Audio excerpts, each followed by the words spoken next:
feature. There's no room for a Jeep. We are Porcine feature. Pig skin, no creep. Carve up on my skin. In the woods will be. Welcome to episode 3 of Vanished, where we continue our investigation into looking for the whereabouts of missing writer and journalist Simon Groves from Bristol. We've still got plenty of recordings and we are going through them, where we found one here where Simon was interviewing a local villager about village life in Bristol. Hello, my name is Percival Squire and I live in Pilning. I'm very involved in village life. I'm on the village hall committee, the neighbourhood watch, and I've been running the Pilning Village Film Club for about, 25 years now. The thing is, I don't really care much for films. I'm more of a watching fish swim sort of person. It was a shame about the village hall catching on fire the other month. Fortunately, there is the backup village hall we can use to reopen the film club, and not too much was damaged. Well, apart from all the films, of course, and that young lad who was locked in the toilet. Between you and me, though, he was rather a nuisance to the village, so no big loss for me. A horrid thing to say about your own nephew, I know, but he was rather irksome. It was difficult for me to replace the films we lost in the fire, as I had no idea what people like. So I was very grateful when some of the local lads offered to help me with going around the shops and buying some new films. It was rather a surprise, as this group of lads are usually causing trouble around the village, but it was so nice of them to help. So here are all the new films I will be playing for the residents of the village. The first one of the lads suggested, was 120 Days of Sodom, which he tells me is a biblical classic, a bit like the Ten Commandments. He also recommended The Human Centipede. I found the name a bit strange, but he told me it was a joke, as it was a slapstick comedy film. Sort of Benny Hill meets On the Buses, he said, so we'll keep that for the OAP sessions. What's this one? Ah, yes, Deliverance. They say it's a buddy com about a group of friends getting into some shenanigans in the woods whilst fishing. So that one will screen for the Boy Scout group. They'll get a kick out of that as they're going camping in the woods soon. Also, we have one here. Ah, yes, The Last Tango in Paris. Apparently it's a bit of a rom-com, so I'm going to save that for Ladies' Night next week. This one looks interesting as well. Girl with the Dragon Tattoo. The guys helping me said it was an arty film. Very artistic. I will play that for the under-12s art group that happens on Wednesdays. They also handed me this film, a Serbian movie. I don't know how the locals will deal with a foreign film, but I've been told it's a fun for all the family flick, so we're going to save that for Family Fridays. I did today have someone in the village hall asking me to put this film on the Sunday showing after church. Cannibal Holocaust. I mean, it's such a strange name, but who am I to question the vicar's recommendations? After tracking him down, we managed to speak to Percival Squire, who said weeks after this recording he was thrown out of the film club due to indecent exposure. The vicar had confiscated all the films, and he did confirm that Simon Groves left that village that day, saying that he was going to meet someone else for another interview. That interview he was going to was local dog groomer and entrepreneur from Bristol, who was going to talk about his business and his dog career. Patsy, get down. Get down. Leave the nice man alone. That's it, good girl. Go in your basket. Sorry, Patsy gets excited around strangers. I've had Patsy since she was a puppy. Well, I've been mad about dogs since I was a little boy. I was always more interested in playing with dogs and not playing with the other kids. I was 12 when I started my own dog walking business. Gained a local nickname by everyone in the village. They called me the Dog Walker. Unfortunately, that was changed by some of the local bullies. I was only giving that dog an aggressive tummy rub, but anyway, they saw me do it and my nickname changed from the Dog Walker to the Dog Wanker. Anyway, I left that place as soon as I could, got my own flat and started a dog grooming business with Patsy here, didn't I, girl? Couple of years down the line, I have a successful business. Patsy has won Crufts so many times, they have made me a judge. That's when the incident happened. Crufts 08 at the Birmingham NEC. Just packing up with Patsy and getting ready to leave. Then a member of staff comes running over to me. Sir, we need you to come over to the other side of the arena and judge the Miss World contest as one of the judges has gone home sick or something. Initially, I declined. Not gonna lie to you. But they were very insistent and offered me an insane amount of money. I told them countless times, I only know how to judge dogs. But they wouldn't listen. They were having none of it. The whole thing was a disaster. Miss Hungry was crying because I was trying to put a lead on her and get her to run around the show floor. Miss Canada wouldn't stop being sick as I kept putting dog treats in her mouth for standing still. All the ladies were crying, to be honest, as I kept referring to them as bitches. That's when the security guard ran in and rugby tackled me as I was putting my finger in Miss Argentina's anus to check her prostate. I explained that's how we judge dogs, but they wouldn't listen. So I got arrested and cautioned and stripped of my judge title from Crufts. But I have Patsy still, and that's all that matters. Patsy, get off the nice man. Get down, man. You two in. Oh, Mr. Groves, if you mind, I'd rather you didn't stroke Patsy. No, Mr. Groves, please stop stroking her. Mr. Groves, Mr. Groves, Mr. Groves, will you stop stroking Patsy? Get your own girlfriend. Yes, all right, Mother. Keep the noise down. Sorry about Mother. She's been nothing but a nuisance since she died. We tried to get in touch with the dog groomer in question, but it turns out he was arrested for allegations of bestiality.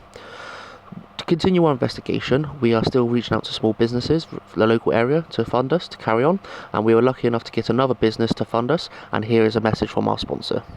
Hello, this is Randall & Sons Mashed Potato Insulation Company. I am Randall. And I am Son. That's my son. He's not well. But he makes the finest mashed potato insulation this side of the Andes. Due to an unfortunate incident involving several drownings, we are no longer allowed to insulate in Yorkshire. But we're bringing Yorkshire prices to you lot in Bristol.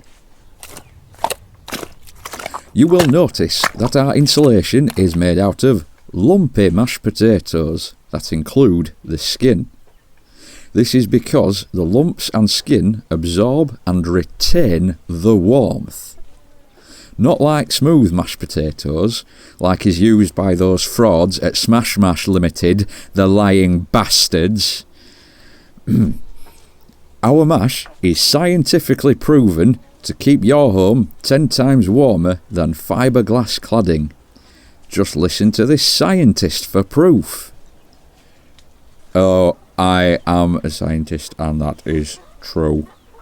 See?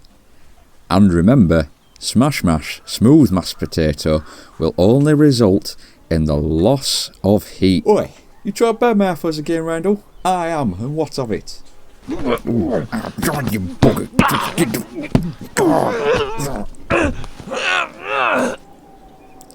So, come to Randall & Sons Mashed Potato Insulation Company for top quality mashed potato insulation. It's the best a house can get. Come on, son. Let's go home. Our final recording we'll be looking at today is recording Mr. Groves managed to steal from another interview about a gentleman called Ben from Bristol who will be talking about his favourite thing. It was when I was 11 and I went to see Dick Whittington at the Bristol Hippodrome, and that's when he was playing Whittington, the man himself, Joe Pasquale. And that's when the fandom started for you? Oh yeah, I've been a Pasquale fanatic ever since then. Well, you've shown me a handful of pictures of you with Joe, so you have met him. Oh yeah, just a bit. Over 17 times I've met him, actually. Over 17 times? 18 times. Right. Why didn't you say 18 to start with? Alright, well you didn't ask for specifics, mate. Well, anyway, Ben, I've noticed you only have 8 photos of you with Joe. Is there any reason you didn't get pictures from the other 10 times you met him? Yeah, there's a reason. See, the last 10 times weren't official meetings. You see, Joe wasn't actually aware I was meeting him, and he got a bit annoyed with me. Well, why was he annoyed? Well, I would turn up to what some people would call personal events of Joe's. I turned up to his kidney stone operation and his dad's funeral. Yeah, he wasn't happy about the funeral. If you know it was personal events and that he'd be annoyed, why did you turn up? Protection. Protection from who? Timmy Mallet. Oh, God. Not that conspiracy about Timmy Mallet, trying to kill Joe Pasquale to steal his reign? What headcase made that up? Ben, you didn't make up that conspiracy, did you? Have I shown you this? What's that? It's like a clump of hair. Yeah, it's Joe's chest hair, and he gave it to me. He gave it to you? Oh, well, at his dad's funeral, him and his friends were dragging me out, and I got a grab of his chest hair as I was clinging onto him, and now I wear it around my chest, and I wear it with this chain which I got when I stole his bike. Right. Well, that explains all the oil around your neck. Then, do you really think Joe appreciates you stalking him? It's not stalking. It's 24-hour appreciation. And yeah, he does. He knows me like a friend. He knows me. He knows my full name. He has to because of the restraining order. I really think you need help, Ben. We're done here. I want to get back and watch my Joe Pasquale video. Yeah, that's no problem, Ben. Can I just have one more question? Okay. What have you done with Mr. Pasquale? Are you connected as well with the missing case of Timmy Mallet and Aid Edmondson? Hello and welcome to the Joe Pasquale Show. I'm your host, Joe Pasquale. It's been an honour to perform with you today, Ben. We're getting nowhere. There's many Scottish people in the crowd today. Who paid for your ticket then? Police interview ended 2nd of March 2020, 14:26. We can confirm that Ben is currently in Horfield Prison, servicing his sentence of kidnapping. Joe Pasquale, Timmy Mallet and Aid Edmondson were found safe, just only injuries they had were missing body hair. That was the final part of this episode. Join us next week where we will look into more of the recordings and see if we get any closer to finding the disappearance of Simon Groves.